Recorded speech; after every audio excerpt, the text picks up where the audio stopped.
se hace constante.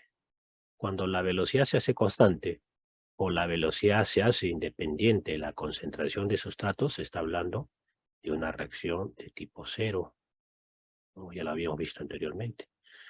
Mientras que cuando la reacción tiene una relación directa entre la velocidad y la concentración de sustratos, se habla de una reacción de orden 1, ¿no? De orden 1. Aquí la velocidad de acción de la enzima es proporcional a la concentración del sustrato. Muy bien. Otra aplicación entonces de este KM sería, ¿no? Sería, si nosotros comparamos estas curvas de color eh, azul y rojo, vamos a ver que una de ellas es la que llega más rápido a la velocidad máxima. En este caso, la curva de color azul, ¿no? Tiene una velocidad máxima más corta que la enzima de color rojo. Entonces, tener presente estas variables nos caracterizan el comportamiento de la enzima con respecto a la concentración de sustrato presente en una reacción. Entonces, no olvidarse, a menor Km, mayor afinidad de la enzima por el sustrato. Bien, ya esto lo habíamos visto. Igual aquí, ¿no? No se olviden entonces, recalcando, que hay como que una relación directa entre la concentración de la enzima y el sustrato, pero después la velocidad se hace constante. Es importante en el laboratorio entonces conocer este valor. Y cuando queremos establecer una reacción o probar la acción de una enzima sobre el sustrato, tenemos que ah, utilizar la concentración de sustrato cercano a este valor, al valor Km.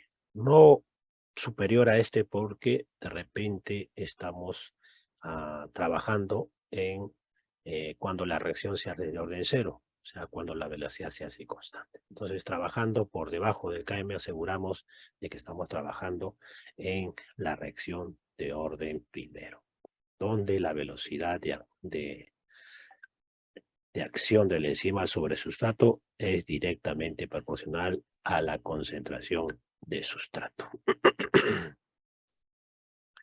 Muy bien. Sigamos entonces.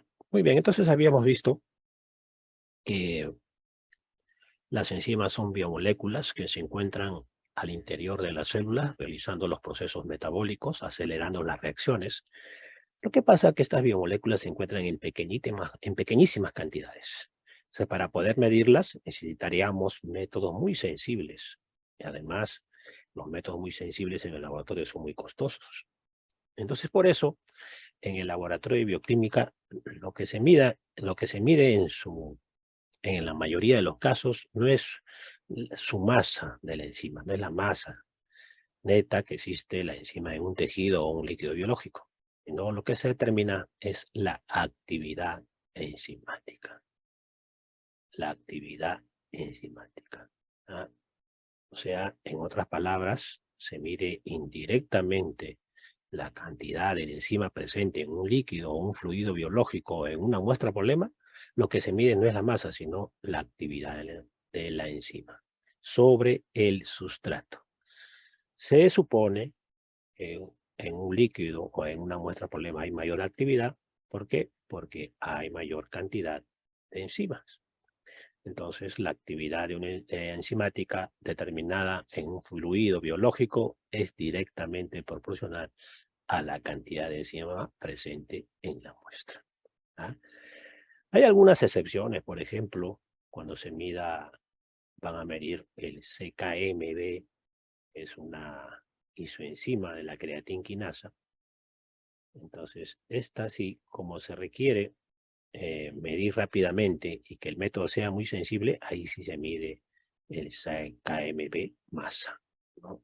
Masa. Pero se determina por métodos inmunológicos como el quimioluminiscencia. La quimioluminiscencia. Ya lo vamos a comentar posteriormente cuando veamos el tema de lesión de tejido cardíaco. Bueno, entonces lo que se mide en bioquímica clínica es la actividad, no la masa de las enzimas, a excepción del CKMB, y su enzima de la creatinquinasa para detectar daño del tejido muscular, sobre todo el cardíaco. Muy bien, entonces habíamos mencionado que si nosotros seguimos la reacción o catálisis enzimática a través del tiempo, nosotros podríamos medir la desaparición del sustrato, claro, porque esto con el tiempo va a ir desapareciendo el sustrato para que se convierta en producto. Entonces podemos medir esa desaparición de sustrato o también podemos medir la aparición de producto. O de repente, le decía que hay algunas enzimas necesitan para su accionar adecuado la presencia de cofactores, ya sean orgánicos e inorgánicos. Dentro de los factores o cofactores inorgánicos tenemos iones como el calcio, el zinc, el magnesio. Y dentro de los cofactores orgánicos tenemos los precursores de las vitaminas. Entonces, también podemos, dentro de la reacción, medir la variación de algún cofactor. Medir la variación de algún cofactor. Aquí la condición para que usted determine qué es lo que quiere medir o cómo medir la actividad de la enzima mediante estos tres, se puede decir, tres variables. La condición es que absorban luz, ya sea en el rango ultravioleta o en el rango visible. Esa es la condición. Entonces, que si usted va a medir la aparición del producto, entonces esa aparición del producto debe absorber luz. Si va a medir la variación del cofactor, entonces este cofactor debe absorber luz a estas longitudes de onda que utilizamos en el laboratorio clínico. Si vamos a medir desaparición de sustrato, la condición es que este sustrato absorba luz a estas longitudes de onda. Sobre todo hablando en el caso del laboratorio clínico, ¿no? Que son las longitudes o las fracciones de la radiación electromagnética que utilizamos en el laboratorio clínico. Ya saben, estas dos primeras rayas, la luz ultravioleta y la luz visible, aproximadamente va entre el rango de 400 a 700 nanómetros. Muy bien. Entonces, vuelvo a repetir, podemos medir la desaparición de sustrato, la aparición de algún producto de la reacción o la variación de algún cofactor. La condición es que uno de estos tres absorba luz a una determinada longitud de onda. Claro, porque si no absorbiera luz no lo vamos a poder determinar en el espectro fotómetro. Bien. Entonces, si existe la condición de que el sustrato absorba luz, entonces la absorbancia a través del tiempo, cuando vamos a hacer el seguimiento de la reacción de la enzima sobre el sustrato, la absorbancia del sustrato va a comenzar a disminuir. Mientras si medimos el producto, entonces a través del tiempo la absorbancia va a comenzar a aumentar, ¿no? ¿No? Muy bien, ahora también si nosotros medimos la aparición o la conversión de un cofactor, por ejemplo, este sistema de NAD reducido o NAD fosfato reducido y su conversión a NAD oxidado es un indicador muy utilizado en el laboratorio clínico para medir ciertos constituyentes. Entonces hay que saber bien cómo medir esta conversión. Estos son los cofactores orgánicos, ¿no? Cofactores orgánicos. Y esta es la curva de espectroabsorción. La curva de espectroabsorción de este cofactor en su forma reducida y en su forma oxidada. Si observamos aquí a 260 nanómetros, ambos tipos de cofactores absorben luz. A 260 absorbe el NAD reducido y también el NAD oxidado. Pero a 340, el único que absorbe luz es el NAD reducido. Entonces podríamos utilizar esta longitud de onda de 340 para diferenciar el NAD oxidado y el NAD reducido, ya que solamente a 340 es la longitud donde se absorbe luz, pero solamente el NAD reducido. Ahora usted dirá, pero profesor, ¿por qué no usamos el de 260? Lo que pasa es que ahí no nos va a permitir diferenciar Si tenemos una muestra y lo medimos a esa longitud de onda, no vamos a saber si está absorbiendo el NaO oxidado o el producto de la absorción de luz es de NaO reducido, ¿no? No lo vamos a poder distinguir ambas formas moleculares. En cambio aquí sí, solo absorbe luz el NaD en su forma reducida. Si observamos la estructura química de estos cofactores, vamos a observar la única diferencia es la presencia de un átomo de hidrógeno adicional en el NaD reducido, en este carboncito. En este carboncito, ahí está. Un hidrógeno más, un átomo de hidrógeno más. Y aquí solamente un átomo. Y aquí dos átomos. ¿Ah? En química orgánica, cuando usted quiere determinar si un compuesto orgánico se ha reducido y oxidado, tiene que ver ese átomo de hidrógeno adicional. Cuando la molécula acepta un átomo de hidrógeno adicional, se dice que el átomo se ha reducido. ¿No? Se ha reducido. Por ejemplo, aquí tenemos la acción de una enzima, la láctico deshidrogenasa. Esta va a actuar sobre un sustrato piruvato y este piruvato se va a convertir en lactato. La láctico deshidrogenasa pertenece a la familia de las enzimas del grupo 1. O sea, quiere decir que es una óxido reductasa. Muy bien. Y también aquí se está viendo la conversión del NaD reducido a NaD oxidado. ¿No? De NaD reducido a NaD oxidado. Entonces aquí hay una oxidación. Como esto es una reacción de óxido-reducción, si existe una oxidación, también debe haber una reducción. No se olviden que la oxidación es la pérdida de electrones, mientras que la reducción, ganancia de electrones, ¿no? Muy bien. Ahora, si nosotros hacemos el seguimiento de esta reacción con respecto al tiempo, ¿sí? Dibujamos una curvita, ponemos aquí el tiempo y ponemos la absorbancia. La absorbancia. La curva que se describe de la actividad de la enzima por el sustrato tiene una forma típica, ¿ya?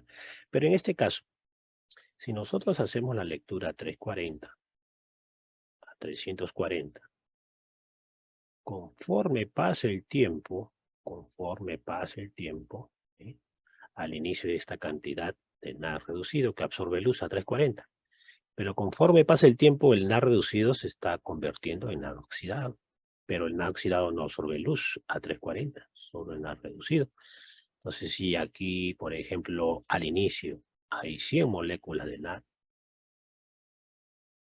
al inicio, conforme pasa el tiempo, va a ir disminuyendo. De repente a 80, de repente a 60 y así sucesivamente, ¿no? Si persiste esta reacción hasta que dé un valor de 0, hasta que no se absorba luz. En cambio, el NaD va a ir apareciendo, ¿no?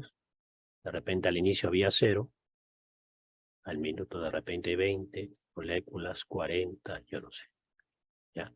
Entonces, si nosotros hacemos el seguimiento de esta reacción a 340, más o menos vamos a tener una curva así, una fase de retraso, una fase lineal y una fase de agotamiento. Es en esta fase lineal donde se debe realizar el cálculo de la actividad enzimática. Ahora, ¿por qué lo hemos dibujado de forma descendente? Porque conforme pasa el tiempo, la absorbancia de luz a 340 de esta reacción, conforme pasa el tiempo, va a ir disminuyendo, ya que va a aparecer NaD y NaD no absorbe 340. Ahora, si queremos entenderlo mejor, aquí tenemos en este cuadrante un resumen. Miren, tenemos NaD reducido, de NaD reducido está pasando a NaD oxidado. En este caso, la absorbancia va a disminuir. O sea, es una reacción descendente. Entonces, nosotros tenemos que saber, aprender a determinar esto de aquí. ¿Por qué? Porque si nosotros sabemos que una reacción es descendente, cuando vamos a medir en nuestro espectrofotómetro, vamos a esperar lecturas de absorbancia menores, ¿no? Cada vez, conforme pasa el tiempo, va a ir disminuyendo. Pero ¿qué pasa si las absorbancias son constantes o comienzan a aumentar? Entonces, algo está ocurriendo en nuestra reacción. De repente, los reactivos ya caducaron, o de repente la lámpara del espectrofotómetro ha comenzado a fallar. Pues, todo esto tenemos que saber. ¿Ah? Muy bien. Entonces aquí el seguimiento de la reacción a través de la absorbancia con respecto al tiempo adopta esta forma. ¿Ah? Acá tenemos otro ejemplo. Esta es una reacción para determinar la actividad de la creatinquinasa. Es una reacción acoplada porque para medir su actividad necesitamos 3 reacciones. ¿Por qué medimos en 3 reacciones la actividad de esta enzima? ¿Por qué no solamente medir aquí? Lo que pasa es que aquí, si vemos los sustratos y los productos, ninguno absorbe luz. Entonces se hace el enlace de esta primera ecuación con una segunda ecuación. Pero nos damos cuenta que tampoco el ATP, la glucosa sola que se produce, el ADP, la glucosa 6-fosfato, no absorben luz a longitudes de onda ultravioleta ni visible.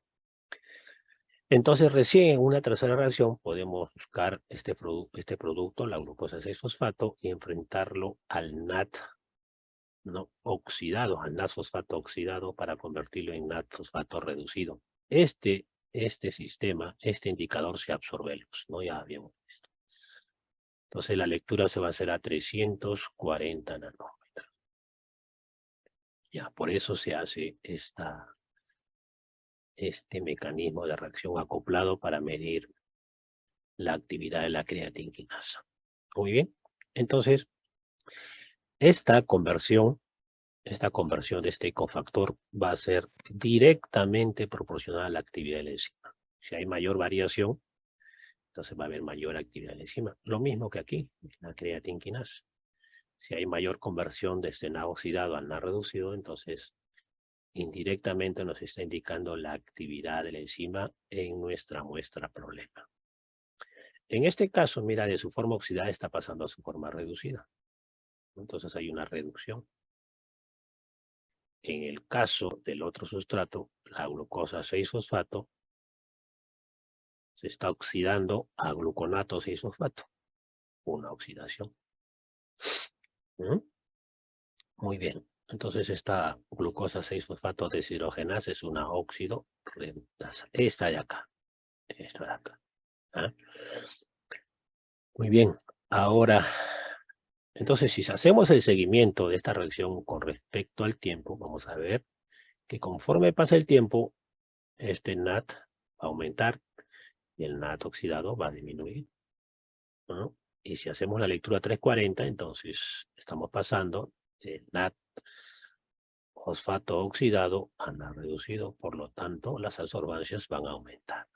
Entonces esperamos encontrar una reacción más o menos así. Fase de retraso, fase lineal y fase de agotamiento. Absorbancia versus tiempo. Versus tiempo. Muy bien. Es importante entonces conocer cómo van nuestras absorbancias en las reacciones que nos permiten determinar la actividad de una enzima. Muy bien.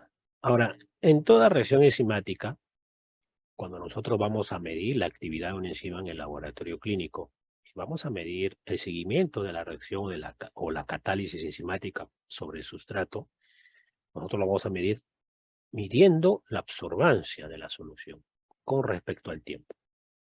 Entonces, en esta curva de reacción, vamos a ver 3 fases bien características. Por ejemplo, si medimos la desaparición de algún sustrato con respecto al tiempo, entonces va a haber una fase de retraso, una fase lineal y una fase de agotamiento. En la fase de retraso, jóvenes, es el lugar donde se va a formar ese complejo enzima-sustrato. Enzima-sustrato. En la fase lineal, como se puede observar aquí, la absorbancia va a variar proporcional al tiempo. Por ejemplo, si tenemos aquí 1 minuto, tiempo 1, por aquí tenemos otro tiempo 2,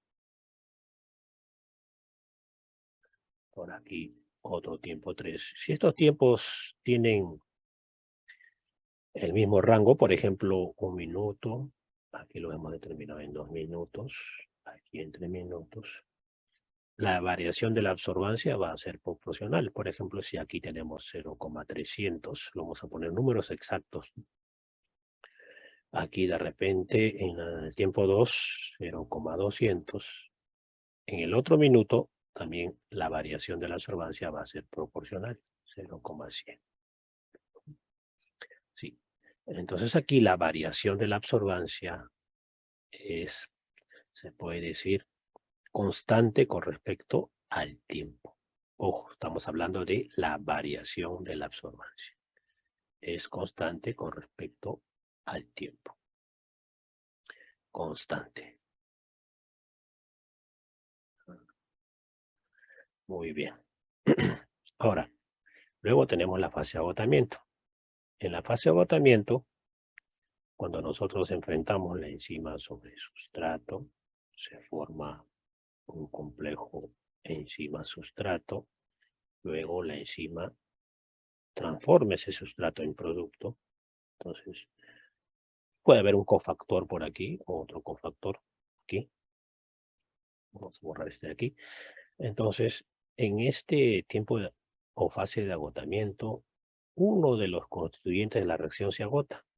Por ejemplo, si la enzima está actuando sobre el sustrato, va a llegar un momento que toda la enzima se va a convertir en producto. Entonces, el sustrato se agota y comienza esta fase de agotamiento.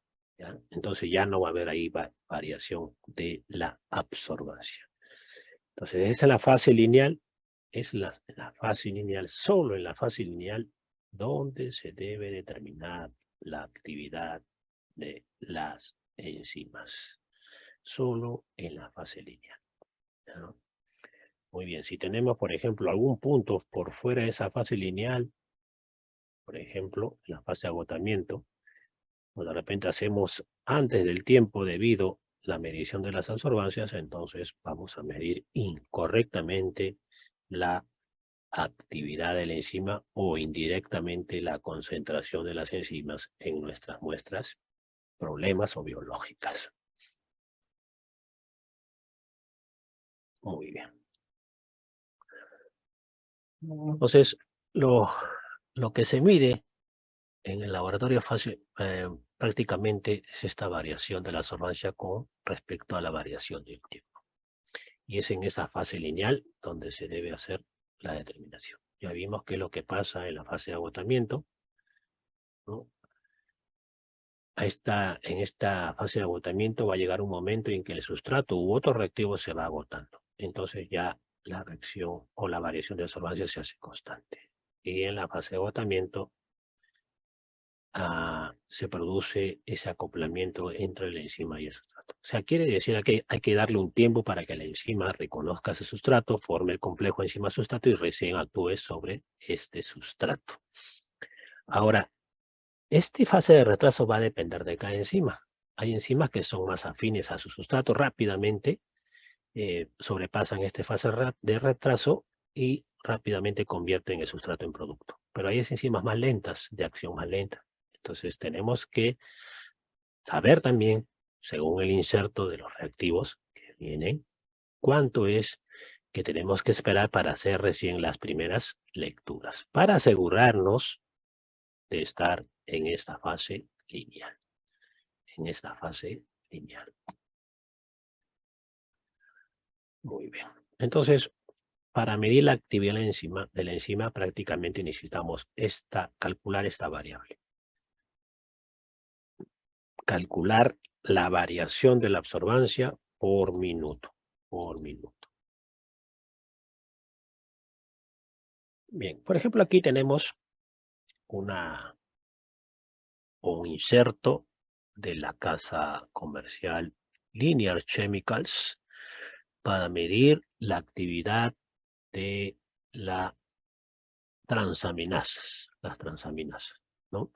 Ya esta denominación de TGO y TGP ya está quedando en desuso, ¿no? Este de aquí, TGP. Ahora se le conoce ALT y aspartato aminotransferasa, AST. ¿Ah? Muy bien, esta es la denominación correcta de las transaminasas. TGP-ALT, TGO-AST. Por ejemplo, esta casa es una reacción de punto final para medir la actividad enzima. A ver, vamos a ver a qué se refiere punto final. Ya lo habíamos visto, ¿no? Por ejemplo, aquí dice el fundamento, las enzimas, las transaminasas van a actuar sobre un sustrato, ¿no? Por ejemplo, aquí dice, ¿no? El aspartato aminotransferasa va a catalizar la transferencia del grupo amino, o sea, va a transferir el grupo amino del aspartato hacia el oxoglutarato, ¿no? Entonces el aspartato se va a convertir en glutamato y el oxoglutarato cuando acepte el grupo amino se va a convertir en oxalacetato. Esta reacción se realiza a pH 7,4. Entonces para la enzima aspartato aminotransferasa, el sustrato es el L-aspartato con el 2-oxoglutarato. En cambio, para la aminotransferasa, el sustrato es otro aminoácido, la alanina. Entonces la alanina va a transferir su grupo amino al 2-oxoglutarato y lo va a convertir en glutamato y piruvato. Dice, la actividad de las transaminasas es proporcional a la cantidad de oxalacetato, estoy aquí, o piruvato formados en un tiempo prefijado, medidos colorimétricamente por la acción del 2,4-dinitrofinilhidracina en medio alcalino. O sea, quiere decir que este complejo va a reaccionar con piruvato o con el oxalacetato presente en la muestra en medio alcalino, produciendo una solución coloreada. Una solución coloreada. A ver, no hemos puesto aquí la longitud de onda que absorbe este complejo coloreado, ¿no? Pero vamos a ver aquí cómo es la técnica.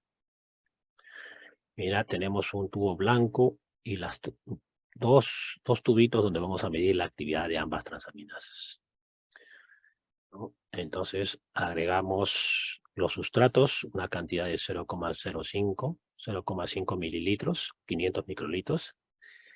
Hacemos una preincubación a 37 grados por 5 minutos. Luego agregamos la muestra problema, 100 microlitros.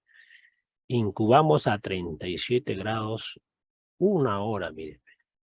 Una hora para el caso de aspartato aminotransferasa y 30 minutos para la alanino aminotransferasa. Ya ustedes van viendo que en una reacción de punto final los tiempos son muy prolongados, ¿no? 60 y 30 minutos. Imagínense si en su turno de 6 horas tiene 50 transaminasas. Van a pasar leyendo todo el turno solamente la actividad de estas enzimas, ya que son los tiempos muy prolongados. Y no solamente eso, después de agregar este 2,4-dinitrofinilhidracina, de aquí, le vamos a agregar 0,5 para producir la solución coloreada. Luego de agregar eso, tenemos que esperar otros 20 minutos. Otros 20 minutos. Y luego añadir hidróxido de sodio, 5 mililitros, ya que el complejo coloreado se forma a pH básico o alcalino. Mezclamos por inversión durante otros 5 minutos más. Tenemos que mezclar 5 minutos. Y se lee luego la absorbancia. Una absorbancia. Entonces aquí es de punto final porque solamente estamos haciendo una lectura de absorbancia, ¿no? Dice el color es estable hasta 1 hora. O sea, podemos hacer la lectura hasta 1 hora. Es una reacción de punto final. Entonces aquí la desventaja de estos métodos de punto final para medir la actividad de una enzima es el tiempo prolongado de reacción, el tiempo prolongado. Además, si últimamente usted revisa en los últimos 5 años los métodos para determinar enzimas, ya estas técnicas de punto final están quedando en desuso.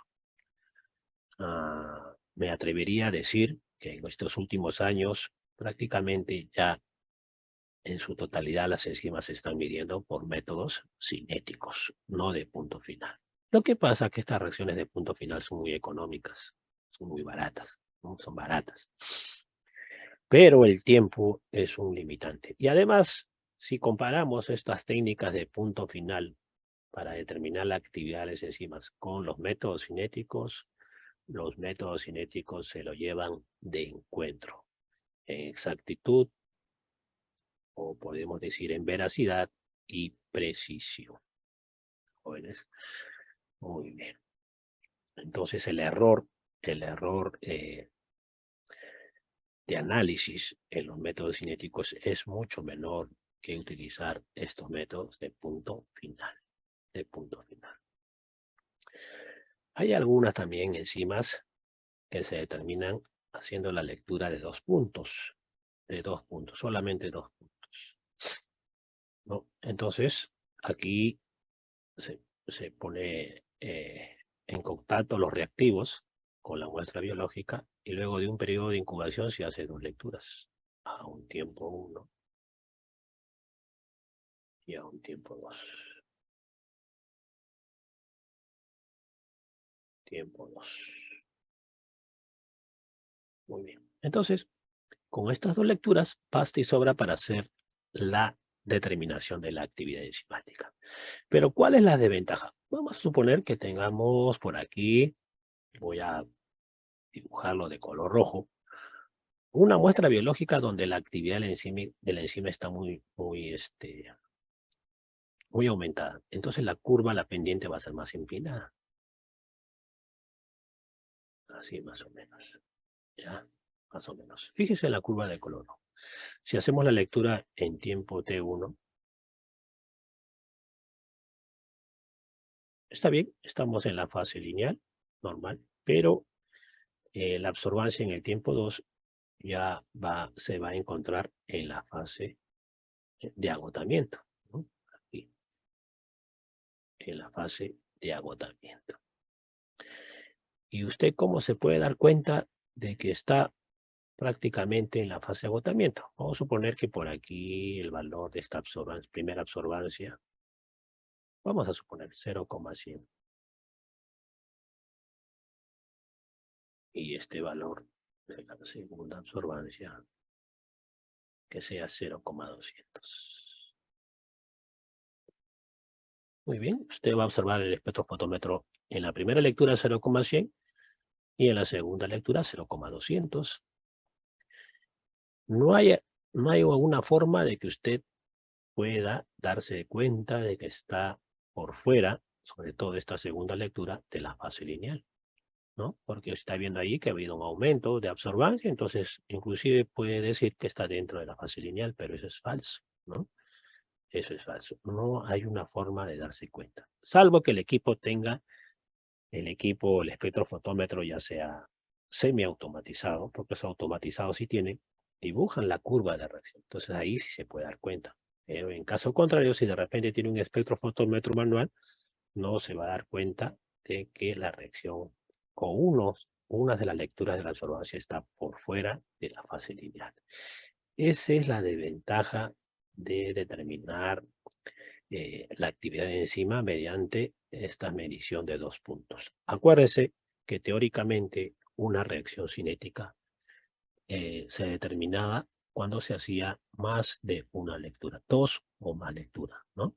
Pero la medición en base a 2 lecturas de absorbancia se presta a muchos errores, sobre todo cuando hay altas actividades de enzimas en nuestras muestras biológicas o también cuando hay pequeñas cantidades de enzimas en nuestra muestra biológica donde vamos a determinar la actividad de alguna enzima en particular. Entonces, por eso, ahora existen los métodos cinéticos. Entonces, cuando usted determina por estos métodos cinéticos, hace la lectura de más de 2 absorbancias. Entonces, le mencionaba que esta variación de la absorbancia, estas variaciones, deberían ser proporcionales en la fase lineal de la reacción, ¿no? La variación de absorbancia deberían ser muy parecidas, ¿no? Aquí, listo. Deberían ser constantes. Si, por ejemplo, abruptamente la absorbancia permanece constante o no existe esa proporcionalidad en la variación de la absorbancia, entonces usted ya se puede dar cuenta de que está por fuera de la fase lineal. ¿No? Por eso es el mejor método para determinar la actividad de una enzima, el método cinético. Entonces, en este método vamos a medir varias veces la absorbancia con intervalos de minutos, sobre todo de 1 minuto, ¿no? 1 minuto. Como le decía, este método cinético nos va a permitir comprobar si efectivamente estamos en la zona lineal de la reacción o de la curva de la actividad de la enzima, que es la zona ideal donde se debe determinar la actividad de la enzima. Y en esta siguiente diapositiva podemos ver, ¿no?, lo que les decía. Tenemos 3 curvas, una muestra biológica con alta actividad enzimática, con una actividad enzimática media y con una baja. Si hacemos las lecturas en 4 tiempos con intervalos de 1 minuto, en el caso de por ejemplo, en el caso de vamos a ver con el caso de la curva con actividad enzimática alta. Entonces vamos a suponer que aquí sea 0,100, la primera lectura de absorbancia, 0,100. Entonces pasa 1 minuto y la absorbancia se ha duplicado, 0,200. 0,200. Pasa otro minuto y la absorbancia se ha triplicado a 0,300. Entonces ahí está viendo usted que la variación de la absorbancia es constante, ¿no? Más o menos hay una variación de 0,100, ¿no?, entre cada determinación de la absorbancia. Pero en el tiempo 4, aquí es 305, vamos a ponerle.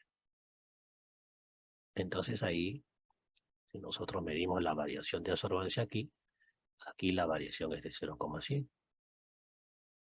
0,100. Entre la segunda y tercera lectura también la variación es 0,100. 0,100. Pero entre la tercera y cuarta lectura, la variación de absorbancia es una cantidad pequeñita, ¿no?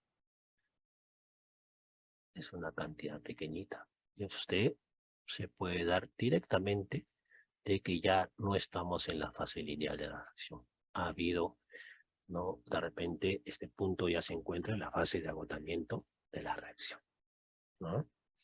Muy bien. Es por eso entonces que es una ventaja medir varias veces la absorbancia en el transcurso de la reacción con respecto al tiempo, ¿no?, con respecto al tiempo. Lo mismo sucede en este lado de la curva, cuando la actividad es muy bajita, cuando la actividad es muy bajita, ¿no? Entonces aquí, por ejemplo, eh, el- la curva se hace más chata, ¿no? La variación de las absorbancias es mínima, ¿no? Pero va a llegar un momento que la variación de absorbancia también se hace constante. Y usted ya puede saber entonces que ya se encuentra en la fase de agotamiento. En este caso hay que concentrar la enzima. Por ejemplo, si en la técnica te dice agregar 100 microlitros de suero, entonces para concentrar de repente usted utiliza mayor cantidad de muestras, 200. ¿No? 200. Entonces, de esa forma usted está concentrando la muestra, está agregando mayor cantidad de enzima a la reacción para que la curva se haga más empinada, más empinada. ¿Ah? En este caso, aquí no hay que concentrar, al contrario, hay que hacer la dilución. Dilución. Entonces, si usted sabía que está en la fase de agotamiento, entonces hace una dilución de la muestrita y luego determina nuevamente con esa dilución la actividad. Y luego lo multiplica por el factor de dilución. Lo multiplicamos por el factor de dilución. Muy bien. Entonces, esa es la ventaja, entonces, de determinar a través del método cinético la actividad de la enzima. Igual aquí, ¿no? La fase de agotamiento, la fase de retraso y la fase lineal, donde se debe determinar la pendiente o la variación de la absorbancia con respecto al tiempo. Por ejemplo, aquí tenemos un resultado en un autoanalizador, el ADVIA 1800. El ADVIA 1800. Ah, 1800. Ese es un equipo totalmente automatizado. Se lo coloca a la muestra y el equipo hace la determinación. Se le da solamente la orden. Pero en este caso se está midiendo la actividad de la LDH, láctico deshidrogenasa, ¿no? Al paciente le pedían glucosa, proteínas totales, albúmina y láctico deshidrogenasa. Entonces esta es la curva que nos muestra el equipo. La curva, ¿no? La fase de retraso, más o menos la fase lineal y la fase de agotamiento. Si observamos el valor nos sale 7.135 unidades por litro. Unidades por litro. ¿Mm? Pero aquí nos sale una alarma. Nos dice que hay mucha actividad. ¿Ves? El equipo automáticamente hace una dilución de la misma muestra, ¿no? Con esta alarma hace una dilución. Miren la diferencia de las curvas, ¿no? Está más abultada, mientras que esta de aquí más recta. Y estos puntitos que observan aquí son los puntos donde ha determinado la absorbancia con respecto al tiempo, ¿no? La curva, ahí está, en la fase más lineal. Entonces, luego de haber hecho la dilución,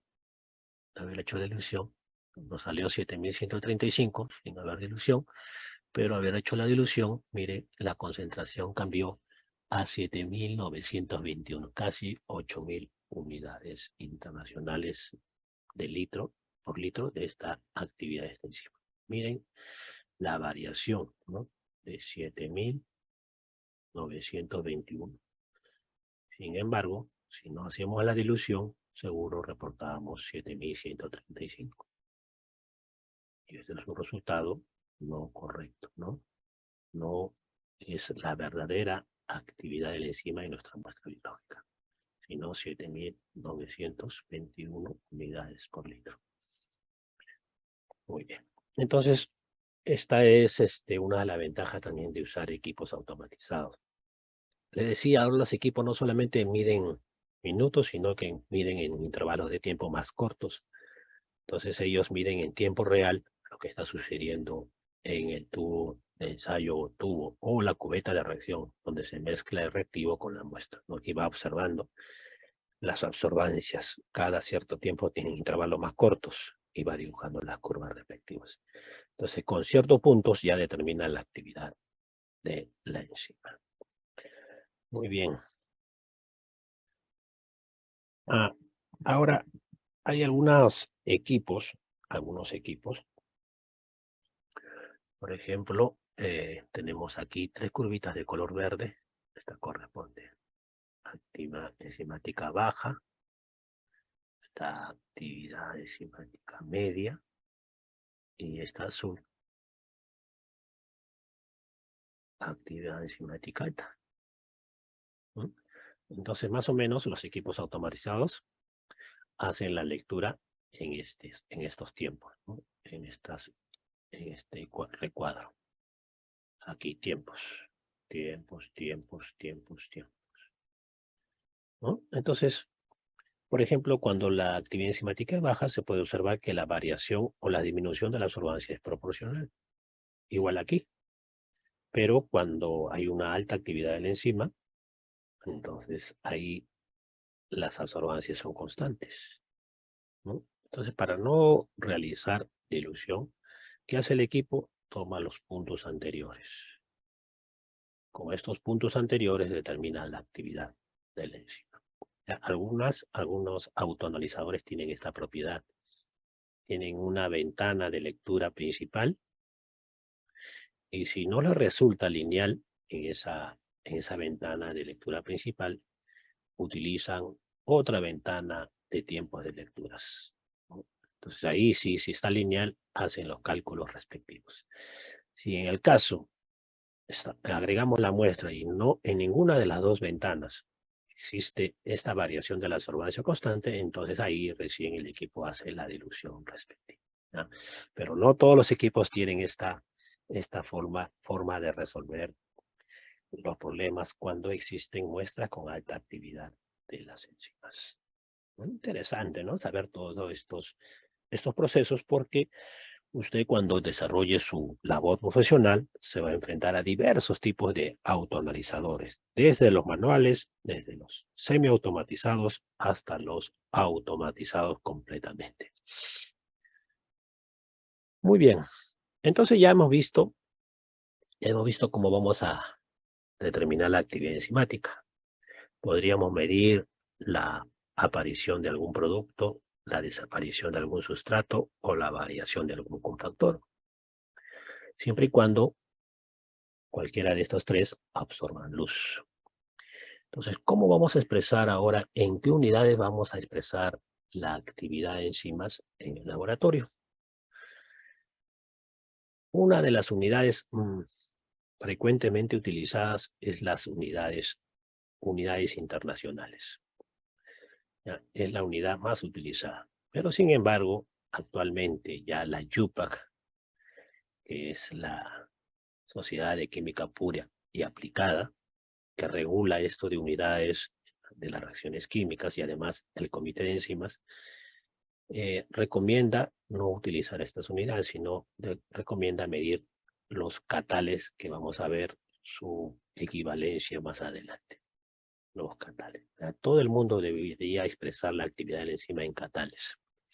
Pero sin embargo, todavía se utilizan estas unidades internacionales. Entonces, ¿qué cosa es una unidad internacional? Es cantidad de enzima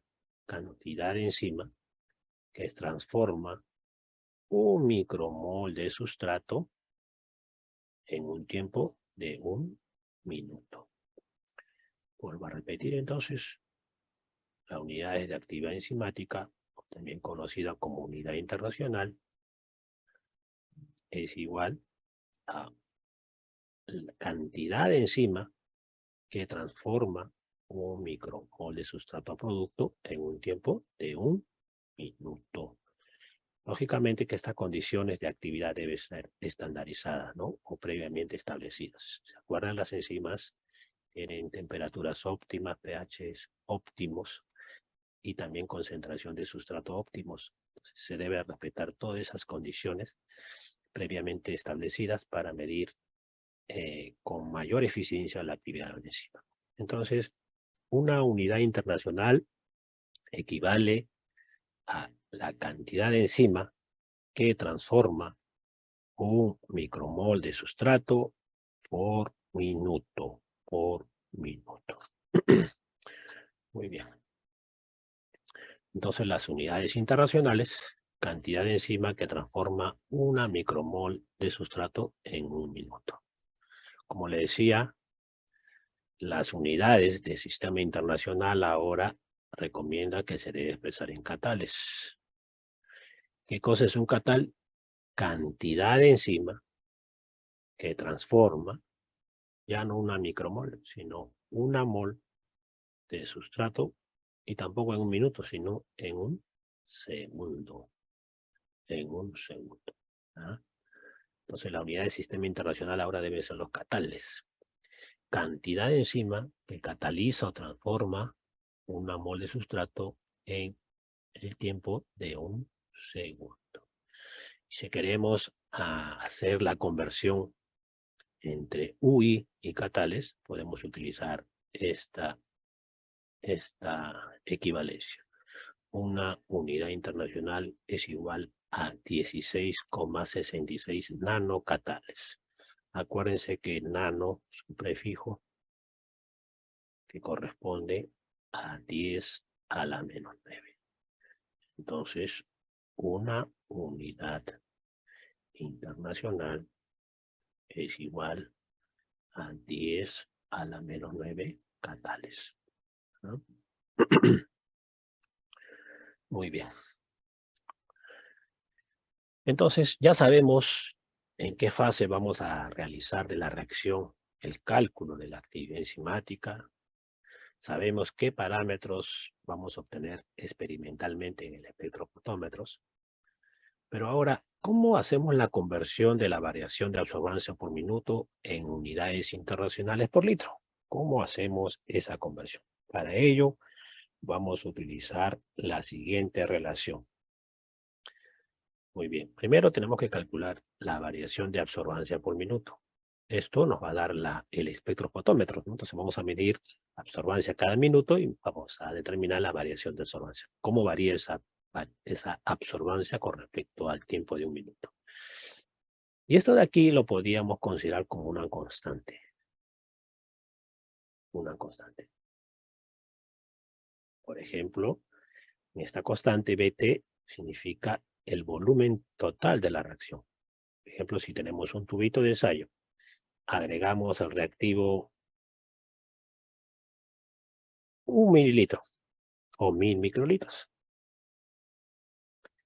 Y de repente le agregamos más muestra problema, 100 microlitros.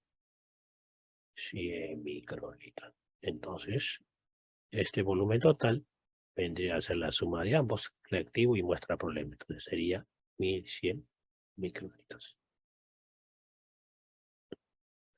1100 microlitros. Entonces, una constante para transformar ese coeficiente de distinción molar, 10 a la sexta, lo dividimos entre el coeficiente de distinción molar, que esto nos van a dar como dato. Nos dan como dato. L vendría a ser el ancho de la cubeta. Eso ya está establecido para que el ancho de las cubetas sea 1 centímetro. Y BS vendría a ser solamente la muestra de suero, la muestra de nuestra muestra problema. En este caso sería 100 microlitros. ¿Ya? 100 microlitros.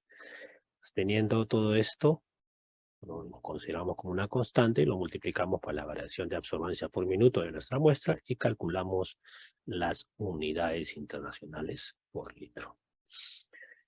Ese coeficiente de extinción molar, lógicamente, el valor tiene que ser de aquella sustancia que absorbe luz, con la que estamos haciendo el seguimiento en el espectrofotómetro con respecto al tiempo. L es el espesor de la cubeta, BI o BS es el volumen de muestra en el ensayo, BT es el volumen total de la reacción. Entonces vamos a hablar un poquito del coeficiente de extinción molar, o también conocido como coeficiente de absortividad molar. Hay también un coeficiente de extinción específico. Cuando la concentración de una solución está expresado en porcentaje, pues una concentración porcentual, entonces hablamos de coeficiente de extinción específico. Pero si es molar, es porque la concentración de la solución de nuestro compuesto que absorbe luz está expresado en moles, ¿ah? Entonces, ¿cómo se define este coeficiente?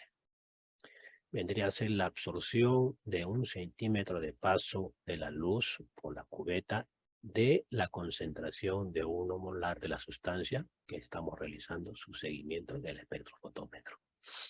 Por ejemplo, el NAT, que es un indicador muy aplicado, muy utilizado para medir la actividad de la enzima, el coeficiente de extinción de esta sustancia que absorbe luz a 340, ¿se acuerdan?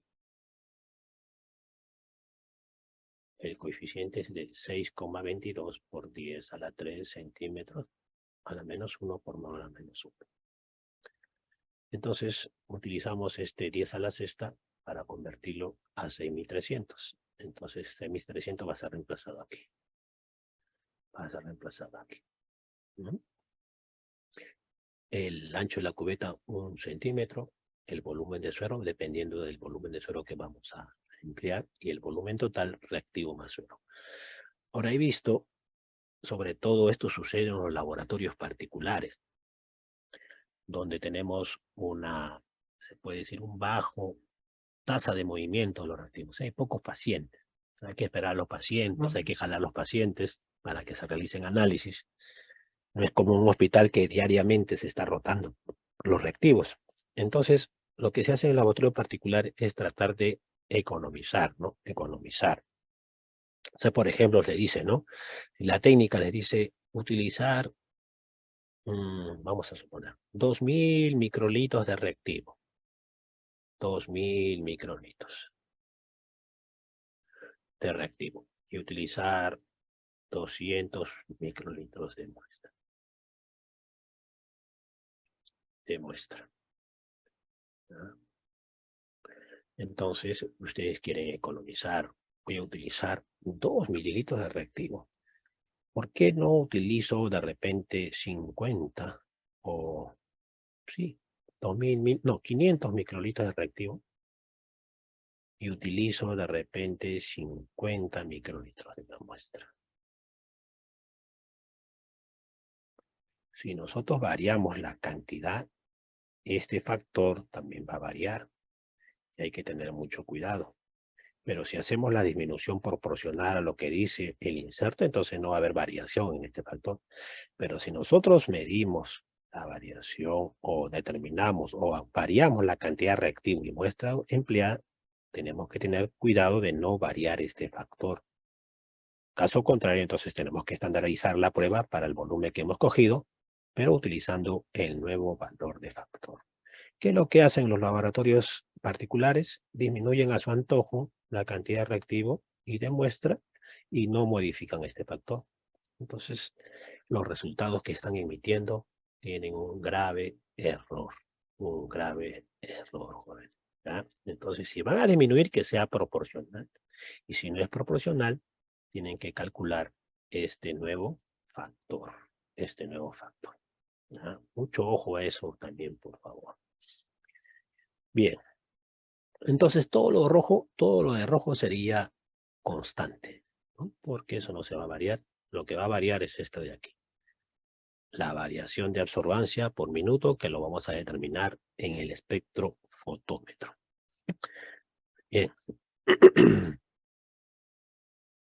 Y aquí tienen algunos coeficientes de distinción molar, los más utilizados en bioquímica. En bioquímica clínica, sobre todo este NAD, ¿no? A, a 340. Este de aquí es el que se usa más. Pero hay otros compuestos coloreados que también se tiene que saber, en este caso de los cofactores, ¿no? Pero también hay otros compuestos coloreados que también tienen su respectivo coeficiente de distinción molar. Bien. Ya está.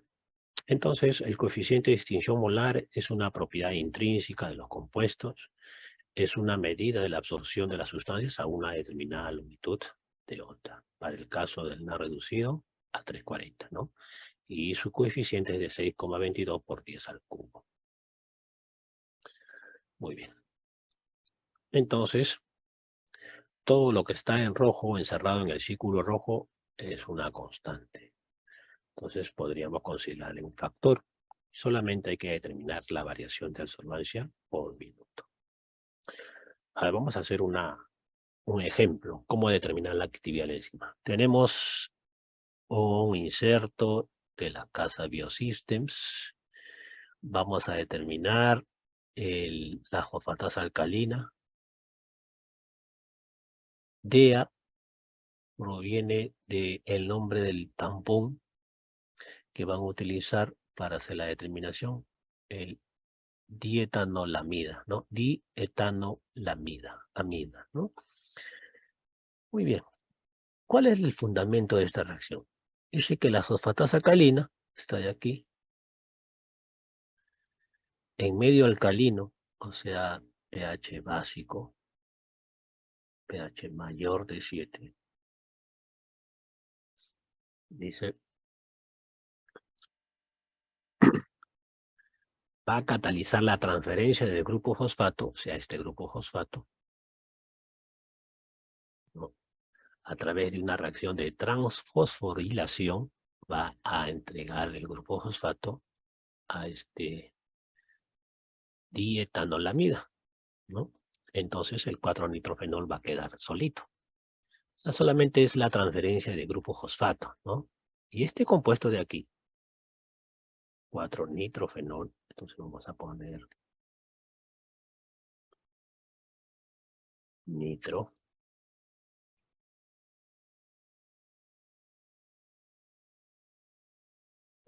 está en posición orto, meta, para nitrofenol, ¿ya? El para-nitrofenol en posición orto, meta, para. Muy bien, este compuesto es el responsable de la absorción de luz a 405 nanómetros. Entonces, para esto, para medir la actividad, necesitamos saber el coeficiente de extinción molar del 4-nitrofenol. Vamos a ver si el inserto nos entrega ese valor.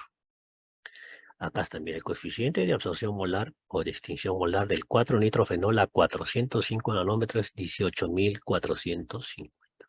Aquí nos dan este valor, ¿eh? Nos dan como dato. Muy bien.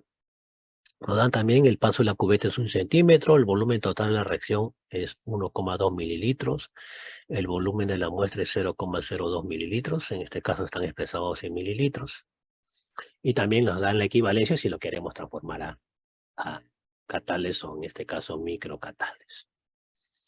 Muy bien, miren, aquí en este caso tenemos reactivo de trabajo, o sea, reactivo 1 mililitro o 1000 microlitros, y muestra empleamos 20 microlitros.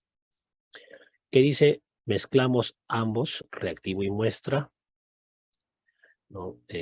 Ponemos en marcha el cronómetro, anotar la absorbancia inicial y efectuar nuevas lecturas cada minuto durante 3 minutos. Calcular el incremento de la absorbancia por minuto, o sea, la variación de absorbancia por minuto. Esto de aquí. Y ya te dan calculado el factor. Usted mismo lo puede deducir. Este factor ya sabe de dónde viene, ¿no? De esta forma.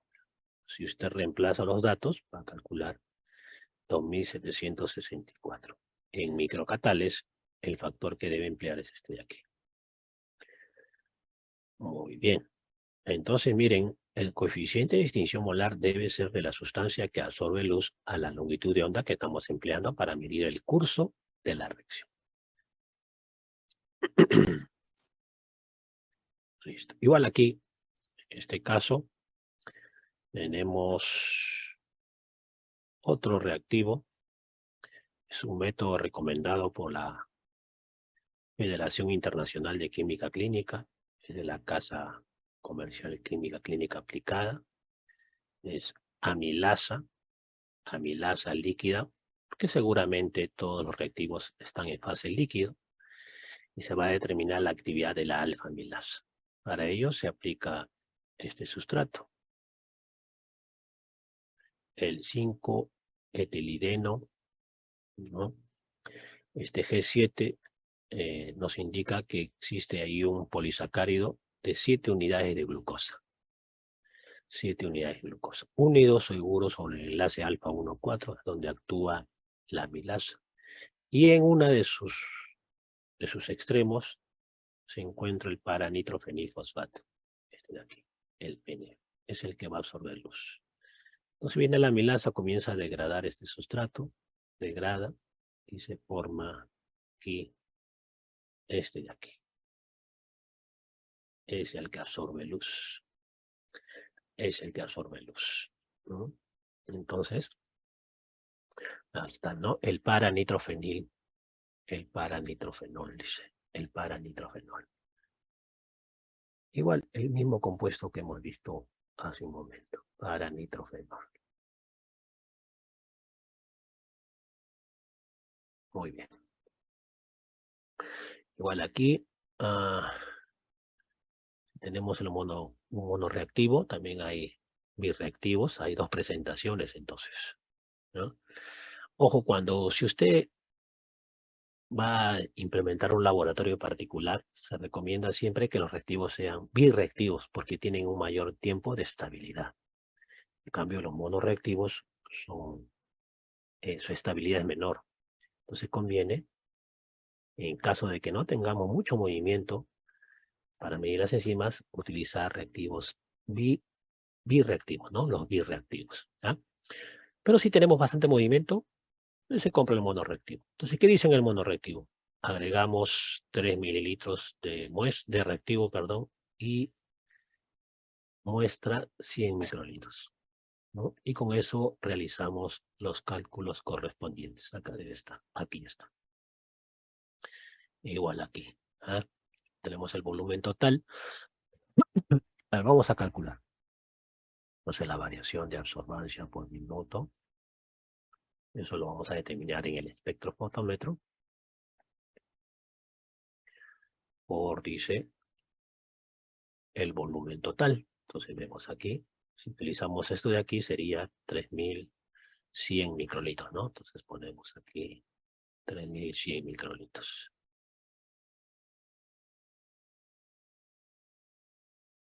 Por, dice, 10 a la sexta. 10 a la sexta. Luego nos dice el coeficiente de distinción molar.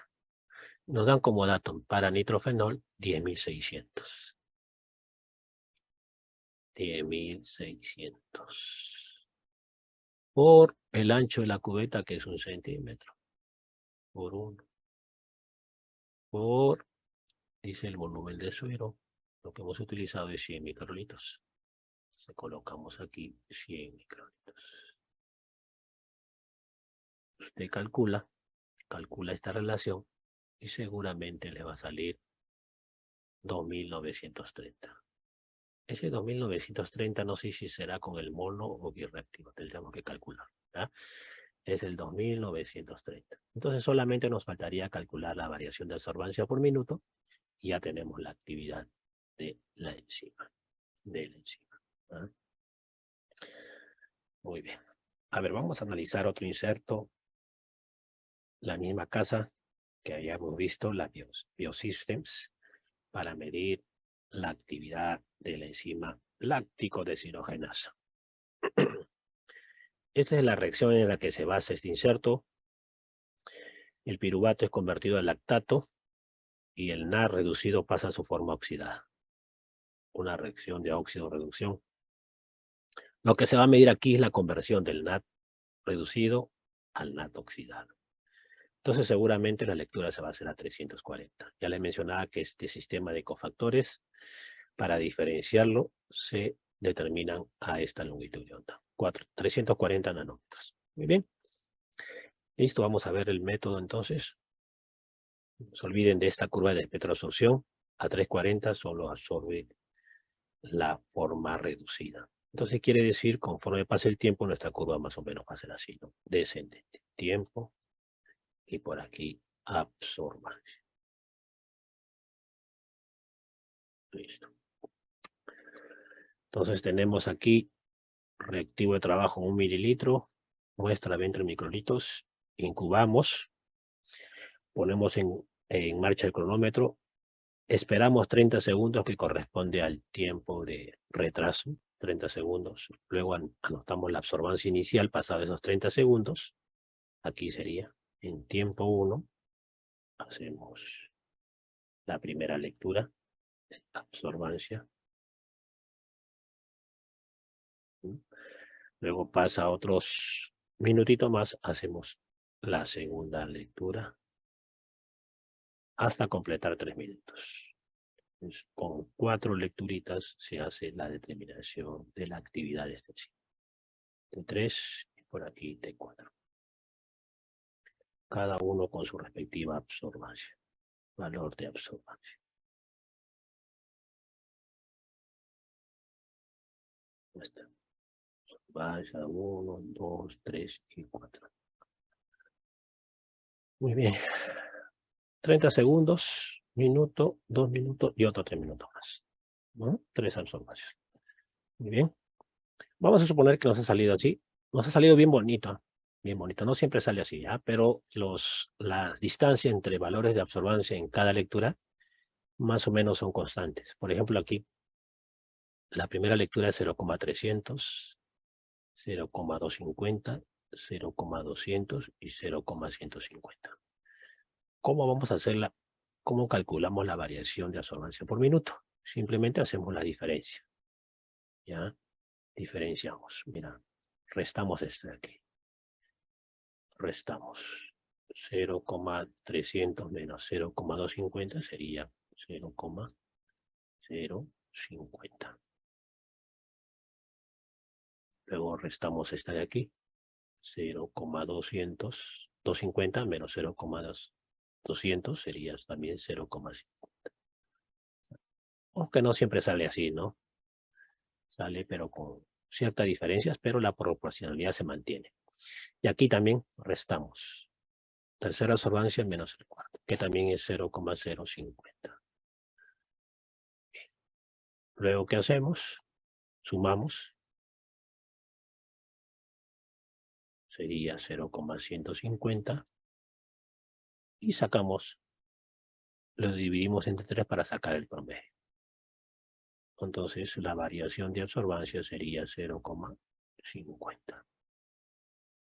Variación de absorbancia por minuto.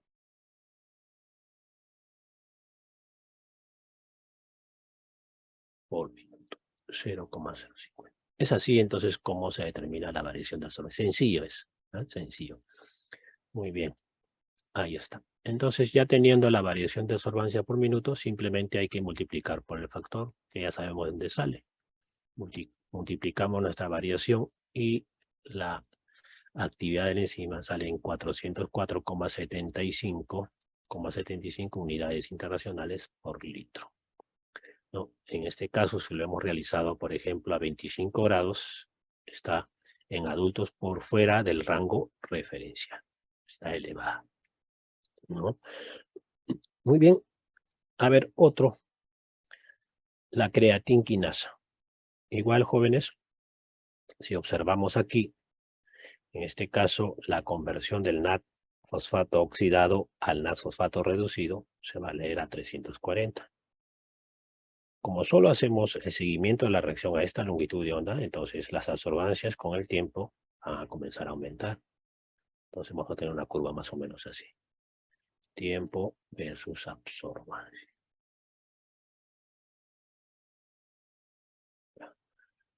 Bien. Ahí está. En este caso, dice, mezclamos la muestra con el reactivo con estas cantidades. ¿Ah?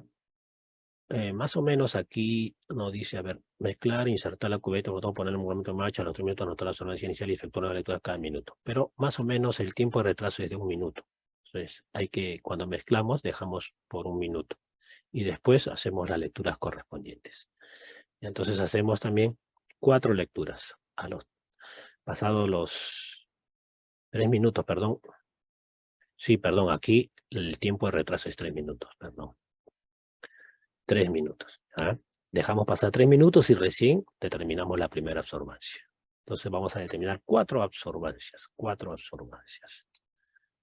¿Ah? Muy bien, igual nos dan el coeficiente de extinción molar, 6300 del NAT, nos dan la fórmula y nos dan el factor, 3333. Si usted reemplaza, va a calcular esos datos. Entonces, ¿cómo hacemos la reacción? Por ejemplo, aquí tenemos estos datos. Estos datos. Entonces, lo que tenemos que hacer es restar el mayor con el menor. Restar estos datos. Restamos, hacemos las restas respectivas y vamos a tener 3 datos. Luego, de esos 3 datos, usted saca, suma y lo divide entre 3. Y eso sería el valor de absorbancia por minuto. Ahí está. Ahí está. Ya, y usted ya lo determina cuánto le sale variación de absorbancia por minuto. A ver, para cerrar con broche de oro vamos a hacerlo mejor. ¿Ah? A ver, vamos a sacar nuestra calculadora. Vamos a calcular, a ver. Vamos a calcular 0,370 menos 0,290. Es igual a 0,08. O sea, aquí la diferencia es de 0,08. Nuevamente, sacamos nuestra calculadora. Ahora voy a calcular esto de aquí. 0. Mire, estoy calculando el mayor menos el menor. Menos 0,210. Y este se llaman igual a 0,08.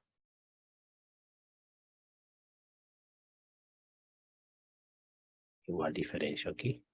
Y esto me va a salir 0,07, ¿no? 0,07. Listo. Sumo los tres. Sacamos la calculadora nuevamente. Ponemos. A ver, vamos a sumar. 0,08 por 2. Más 0,07. Igual 0,23. Entonces 0,23. Y esto lo dividimos entre 3.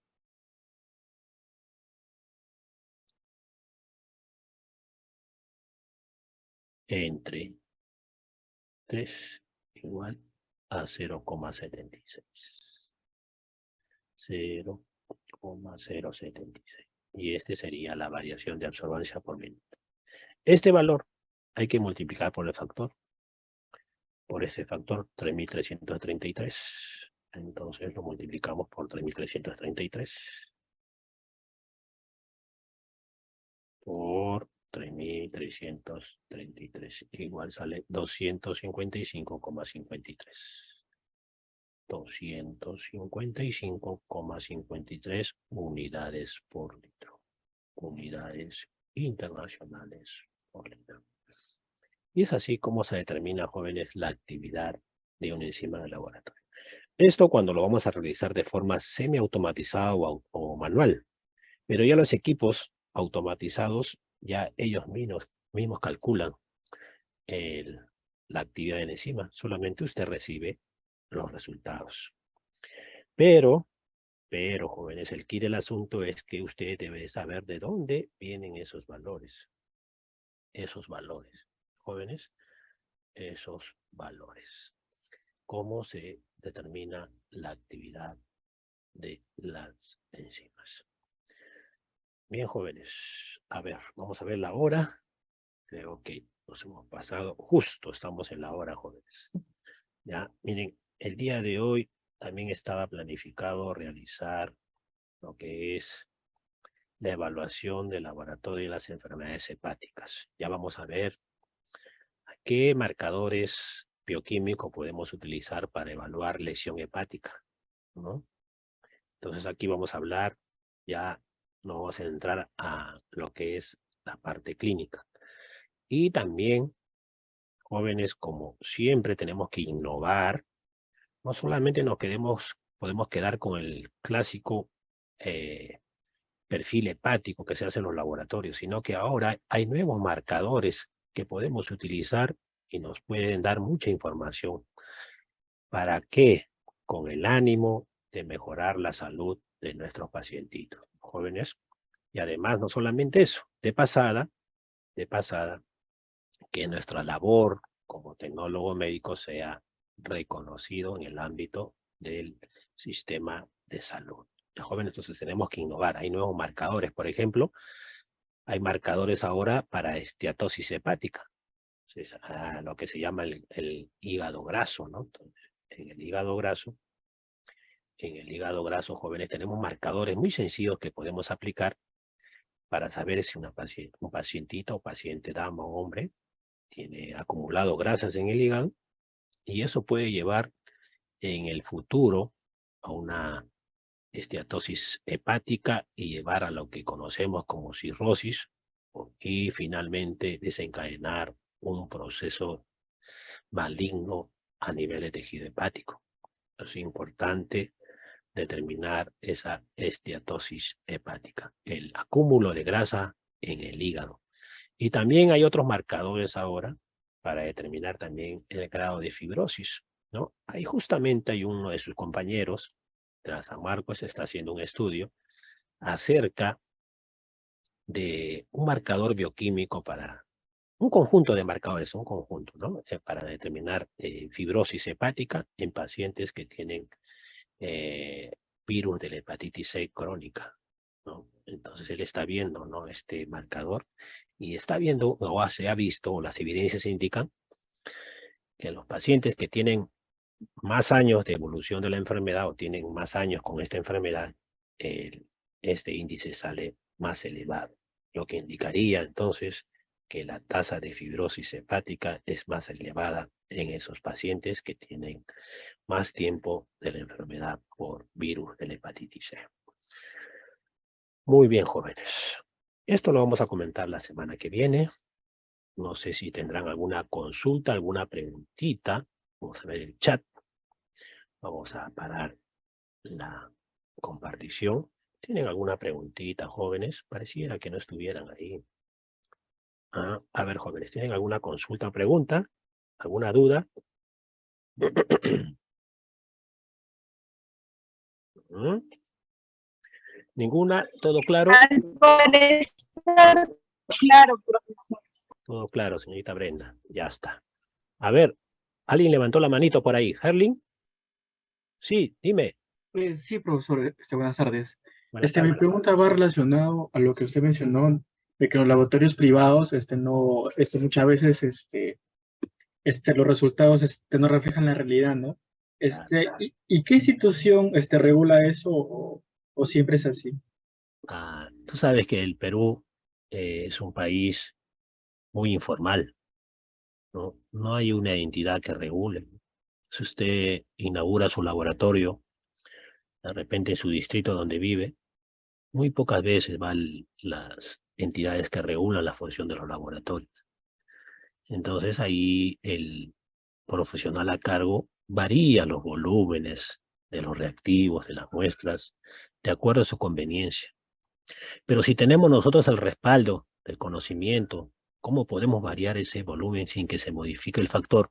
O si queremos modificar el volumen, pero tenemos que también modificar ese factor. Entonces ahí estaríamos actuando correctamente. Pero no, sin embargo, usted va a ver en la realidad práctica que eso no se cumple, ¿no? Usted pregunta, ¿por qué disminuye? Pero su factor no ha variado, ¿no? No sabe ni qué es el factor. Entonces, por eso, jóvenes, ustedes ya tienen ese plus de conocimiento. Entonces, cuando van a variar o van a estar a cargo de un laboratorio y quieren variar el volumen del reactivo o de la muestra problema, ya saben cómo hacer dicha variación. Muy buena pregunta, Gerlin. Me felicito. Muy buena pregunta. ¿Alguna otra consulta, jóvenes? ¿Alguna otra consulta? Bien. No hay consultas ni por el chat. Nada. Chat, nada, ni el chat, nada de preguntas, jóvenes. ¿Todo está claro? A ver, confírmeme, por favor. ¿Está claro? Sí. Bien, jóvenes. Si no hay preguntas, vamos a quedar aquí hasta la semana que viene. Les agradezco por su atención. Por favor,